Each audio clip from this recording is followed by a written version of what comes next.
in this video, we're going to focus on creating a horizontal dumbbell chart. Like this here, we have these dots here and the circles, and we have all the values in here. We will create and customize the scale and adjust all of these items here. Let's start to look how to do this. So let's start to look how to create a horizontal dumbbell chart in chart.js. And this is part 1. First of all, make sure you have the border template, which you can find here on chartjs3.com getting started. And this link you can find as well in the description box. Once you're on here, just copy this chunk of code and you're good to go. Next, if you want to support my channel and get the source code of this video and many others, check out my Patreon page here.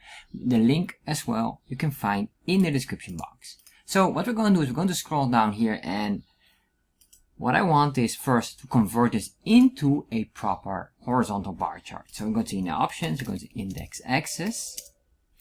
And then we're going to say here, this will be equal to the Y. We're going to save that. There we are. So now, what I'm going to do is I'm going to change a few items in here. Usually this is being used for a country, so I'm going to put in some countries.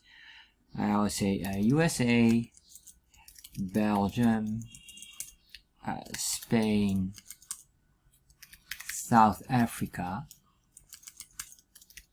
and India. I'm just getting selected items here, but you can put in any country you want. Let's save that, refresh, there we are. So what we want to do is, we want to make sure that this is a floating horizontal bar chart. That would mean that the X value on the scale should be like an array value. So that will mean here, we need to change this.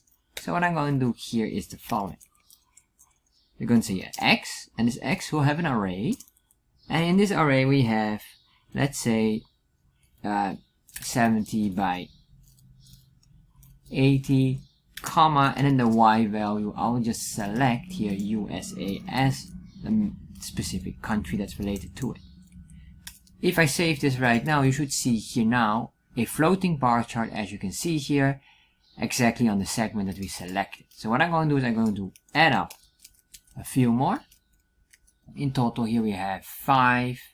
So I'll say 5 is fine. So we say here Belgium to pinpoint the exact matching one, Spain, South Africa, and India. Save that. Refresh. There we are. Now let's change the value. So I'm going to say here 50 to 86. I'm just making up numbers. 99.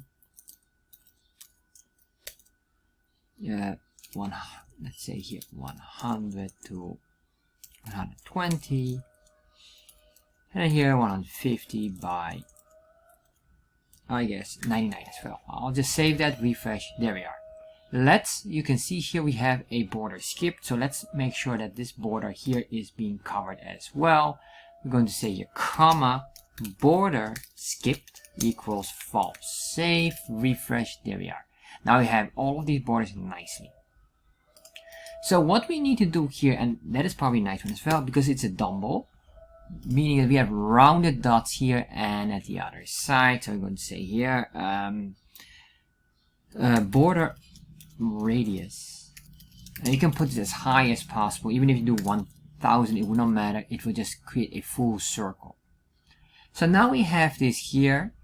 So what I want to do now is start to work on calculating the average of this value here, which is, for example, the lowest value, and this is the highest value. So I want to grab this and then that one as well, creating a line at the very bottom here. To do this, I'll do that in the next video.